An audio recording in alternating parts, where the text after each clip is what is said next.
Analyse politique, sociologue. Sociologue.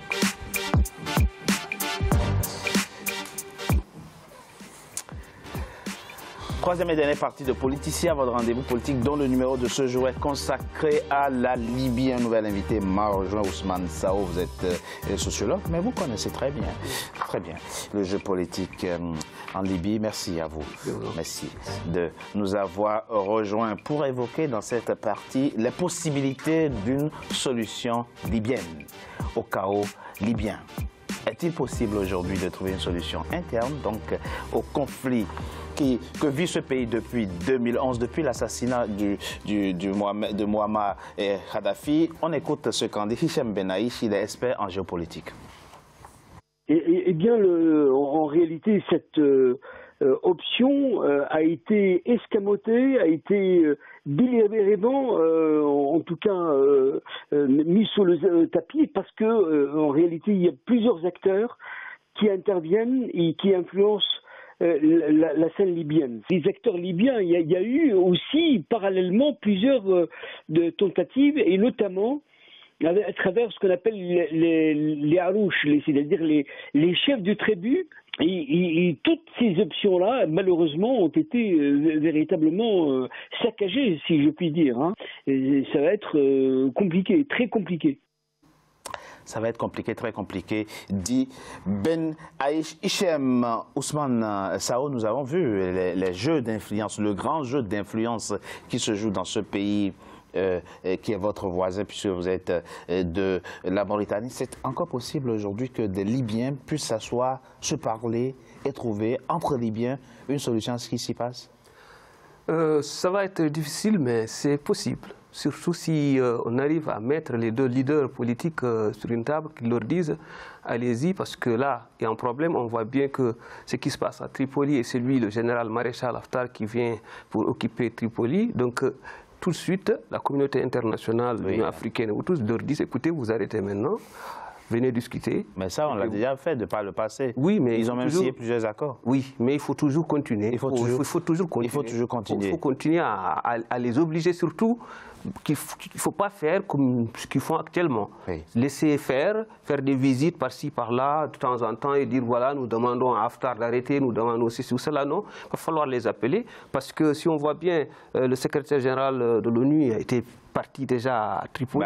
Et malheureusement, je crois que pour quand même une organisation qui se dit vraiment assez puissante et assez importante, qui a aussi pris souvent dans des cas des solutions et des résolutions importantes pour vraiment stopper cette question en disant à Haftar, écoutez, on arrête les choses. Oui. On sait que même s'il faut occuper Tripoli, ça va être dans une situation chaotique et très difficile, parce que là on voit que ça n'a pas été facile pour Haftar, parce que même moi, personnellement, je me disais, oui, il va venir, il va passer, il va tout de suite occuper Tripoli, parce qu'il est venu avec force, avec tout ce qu'il y avait autour de lui. Il faut aussi comprendre qu'il avait visité, il était parti aussi en Arabie Saoudite avant ça. Quelques jours après, il a annoncé, et oui, quelques jours après, il a annoncé... Officiellement, il aurait même reçu des fonds. Presque. Dans ce sens-là, c'était bizarre. Bon. Et je peux dire il a le droit de voyager. Hein. Oui, mais je peux dire aussi, il a le droit de voyager, oui.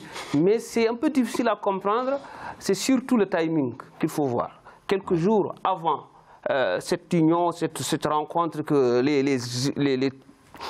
Libyens devraient faire entre eux, et tout de suite, le maréchal Haftar se réveille en disant, bon voilà, je vais y aller. Et puis il y a un problème, je crois qu'il y a une lutte importante. Haftar veut coûte que coûte être vraiment président, parce qu'il en a rêvé depuis tout le temps. Il en a rêvé depuis que Kadhafi était président. Oui. Parce qu'il voulait faire un coup d'État, il faut qu'il a échoué. Il a fallu que vraiment des amis à lui ont été arrêtés, dont ses deux frères qui ont été condamnés. Remarquable militaire a-t-il été, hein, il faut quand même le suivre. Il a fait une carrière militaire assez remarquable et couronnée par plusieurs médailles. Potiaré, on a, de par le passé, déjà évoqué plusieurs fois le rôle des tribus dans ce pays, que la clé au problème libyen se trouve dans les mains des tribus. C'est encore le cas aujourd'hui, c'est encore pertinent, c'est possible aujourd'hui. Politiquement, aujourd'hui, le seul groupe qui représente naturellement l'expression du peuple libyen, ce sont les tribus libyennes. Voilà, tout simplement. Elles ne sont pas assez désorganisées comme ça, fragmentées. Non, il y a le... Alors le problème, c'est que ce Conseil des tribus libyennes, pour cette communauté internationale, considère que la Jamaïque arabe libyenne est occupée. Donc ils ne reconnaissent pas, ils considèrent que leur pays est occupé, victime d'une agression étrangère, et le temps leur donne raison, puisque... Fayez al-Sarraj, c'est un Libyen, occupé par qui? Oui, Sarraj a été placé, on le sait très bien, il est là pour défendre les agendas de ces multinationales diverses et variées, c'est exactement le même cas pour Haftar. Qu'est-ce que ces gens ont produit en 8 ans pour le peuple libyen? Le chaos et le néant. Voilà, donc aujourd'hui, naturellement, les Libyens se retournent vers leur chef de tribu. Le problème, c'est que cette Jamaïque arabe libyenne, elle est occupée. Ce Conseil des tribus libyennes ont nommé Saïf al-Islam Kadhafi comme étant le représentant légal, sauf que cette communauté internationale ne veut pas se désavouer de cette agression de 2011, puisqu'il n'y a pas eu de révolution populaire, comme j'avais pu l'évoquer par le passé. Je vous avais aussi indiqué que des élections n'étaient pas possibles, il n'y aura pas d'élections. Oui, effectivement, les élections étaient prévues pour 2018. Maintenant, ce qui est important... Elles n'ont pas eu lieu. D'ailleurs, comment faire des élections dans des conditions ce qui est important aujourd'hui, c'est qu'on voit volatiles. Ce qu'on voit aujourd'hui, ce qui est quand même important, c'est qu'on voit qu'aujourd'hui, l'ONU est le problème en Libye. Parce qu'on parle de l'ONU, mais ça se résume à quoi? C'est les pays de l'OTAN et c'est les monarchies du Golfe. Voilà cette communauté internationale. Elle se réduit à cela. Maintenant, ce qui est important aujourd'hui pour sortir de ce chaos, c'est que l'Union africaine se saisisse du dossier, comme elle l'avait fait en 2011, qu'elle se rapproche vous parlez de l'Union africaine, est-ce que l'Union africaine, et c'est peut-être là une erreur du maréchal Fattah al-Sisi, ne se décrédibilise pas, ne perd pas sa neutralité lorsque le président de l'Union africaine affiche ouvertement et publiquement son soutien au maréchal Haftar? Non, mais d'abord, il ne faut pas oublier, quand il faut revenir au soutien du président égyptien Khalifa Haftar, d'abord, vous savez, le soutien entre militaires et militaires, donc c'est un frère d'armes. Oui, en plus, il a fait la guerre de Kippour. Alors, donc, il y a ça. Et de deux, pour revenir au problème de solution, comme vous dites, moi je rejoins un peu M. Franck. Je pense que le problème, les solutions résident entre les mains des tribus. D'accord. Qui va prendre aujourd'hui l'initiative, le leadership? Alors, je vous dis sincèrement, les tribus, laissons-le, elles, décider de qui peut les fédérer. Ça, c'est d'une part. Deuxièmement, demander quand même à tout ce monde-là, qui sont là comme des charognes sur la Libye, écartez-vous de ce problème-là. Je pense que l'ONU, au lieu de dire on soutient El-Sarraj, qu'elle prenne les taureaux par les cornes et poser ce problème-là. Vous, X, Y, vous restez en dehors. Voilà, restez en dehors du problème. Vous sortez du jeu, laissez les Libyens. Eux, ils rentreront. Non, mais ils sont libyens aussi. Non. Attendez, les tribus, préciser, hein. Voilà, les tribus, rentrer et sortir. Faisons comme le pape. Faisons sortir la fumée blanche. Ils ont trouvé leur bonhomme. Et à ce moment-là, la communauté internationale peut se mettre derrière et aider. Mais tant que vous avez d'une part... Ils n'ont même pas besoin. Pardon, je finis. Tant que, de l'autre côté, le Qatar, la Turquie, la France... avec Serraj le matin et le soir avec Haftar, et les autres le soir avec l'un et la nuit avec l'autre. Mais, excusez-moi, les Libyens ne peuvent qu'être des acteurs sur leur propre sol et par rapport à leurs propres problèmes. Nous tous ici sur ce plateau-là, on voit le problème. Vous n'allez pas me dire que des imminences grises qui sont là depuis, je ne sais, des laboratoires et des cellules ne peuvent pas comprendre ça.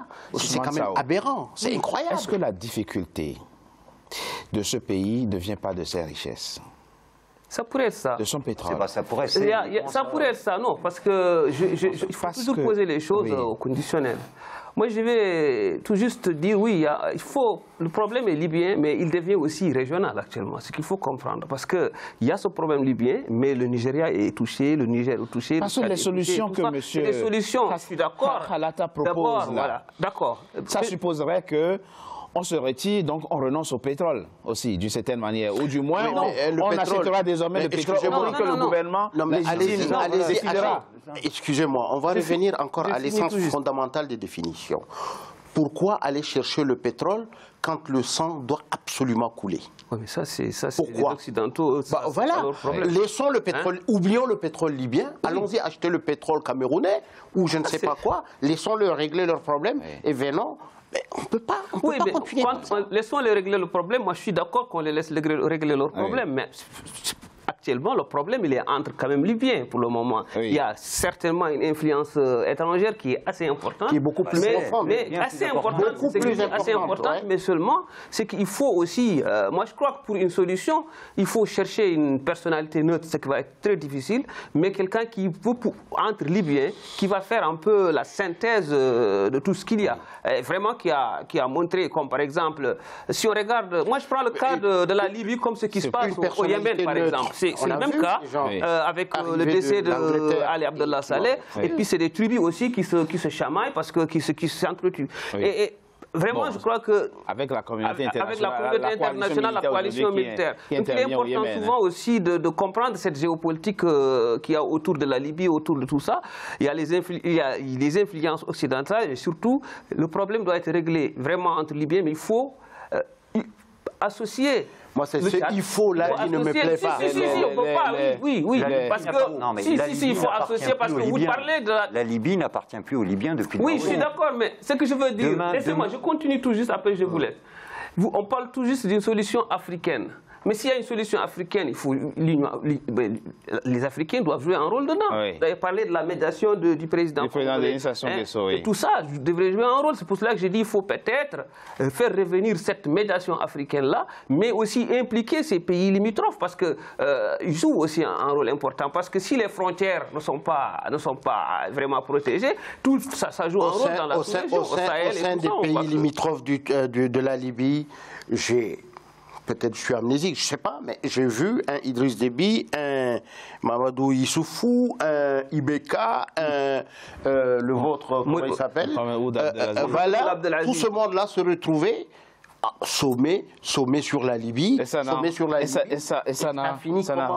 rien donné. Alors, vous avez souvent l'habitude, et vous avez l'habitude de proposer, enfin d'agiter, excusez-moi, le thème, la carte Saïf, l'islam, c'est une carte encore plausible aujourd'hui. Complètement, mais après ça reste dans les mains du peuple libyen. Je vous dis, aujourd'hui, les tribus libyennes, essentiellement l'ensemble de la population souhaite, parce que Saïf al-Islam incarne... Le fils, hein, je rappelle, le fils de Kadhafi, qui a un mandat d'arrêt international. Oui, mais ça, c'est pas grave. Aujourd'hui, c'est pas grave. Non, mais la CPI sera crédible si elle me lance un mandat d'arrêt contre M. Bernard-Henri Lévy, qui a fait du trafic d'armes et qui est responsable qui a menti en 2011 pour justifier de l'agression, qu'elle lance un mandat d'arrêt contre Nicolas Sarkozy, qui a tué un chef d'État légitime malgré tout. Voilà, donc déjà que la CPI s'occupe de ceux qui sont responsables du chaos en Libye, avant d'aller courir après Saïf al-Islam, qui, je tiens à le rappeler, était civil, n'était pas militaire, donc il n'a pas commis de crimes contre l'humanité. Tout simplement, la CPI, qui est un outil aujourd'hui de l'OTAN, hein, disons les choses comme elles sont, va l'empêcher la légitimité du peuple libyen de s'exprimer au travers de Saïf, parce que Saïf, demain, reprend le pouvoir. La Jamaria se remet en place en 6 mois. Non. Tous les anciens fonctionnaires aujourd'hui. On peut être d'accord avec vous sur un aspect. Pardon, vouloir faire passer Saïf al-Islam comme du blanc en neige. Oui, voilà. Je suis pas. Alors, il dit qu'il n'est pas militaire, il n'a pas combattu. Aujourd'hui, si la CPI, il n'a pas du sens. Bien que la CPI aujourd'hui est l'outil carrément de ce que vous voulez dire, etc. Chacun d'entre nous a son avis sur la CPI.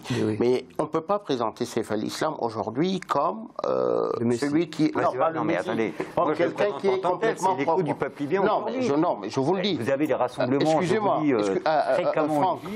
Sauf que aujourd'hui, Saïf peut être un des acteurs. Oui. D'accord, on est d'accord. Mais dire que c'est le plus beau, c'est l'homme de la situation. Non, c'est l'homme de la situation. Je crois aussi que cette question... Il est appelé par le peuple libyen. Je vous le dis, il faut en finir aussi. C'est une voix, c'est un écho. Il faut aussi en finir avec les fils de... Kadhafi. Officiellement. En tout cas, c'est très... Merci à vous. Merci. C'est pas officiel, donc on peut pas... Officiellement par rapport à quoi? Non, mais c'est pas la solution. On vient de faire le constat. Est-ce que ce n'est pas difficile d'imaginer aujourd'hui? Parce que de toute façon, même si le problème libyen reste libyen, qu'il faille des solutions libyennes, les acteurs extérieurs aujourd'hui, on leur mot à dire. Oui. Est-ce qu'il n'est pas en conclusion, Richard, il n'est pas inimaginable que le premier concerné, c'est le peuple libyen. Qu'on puisse lui donner d'abord les outils qu'il faut et après peut-être associer le reste. Je ne sais pas, l'international ne peut pas se mettre au devant des peuples libyens. Mais c'est l'international actuellement avec la question, c'est l'international qui pourra aller Merci. L'international le fait depuis 8 ans et uniquement pour piller les richesses du peuple libyen, à savoir le gaz et le pétrole. Merci à vous. Merci d'avoir participé donc à cette émission sur la Libye. On verra dans les jours et les semaines qui viennent quelle évolution prendra la bataille autour de Tripoli. Vous l'avez dit, et dans tous les cas, il faudra privilégier une solution libyenne. Merci à vous. C'est la fin, mesdames et messieurs. Le Politicien, votre rendez-vous politique, que je vous remercie d'avoir été nombreux à suivre. Restez fidèles au programme d'Africa 24. À très bientôt pour un nouveau numéro de Politicien. Merci. Merci à vous. Merci. C'est nous. Très complexe. C'est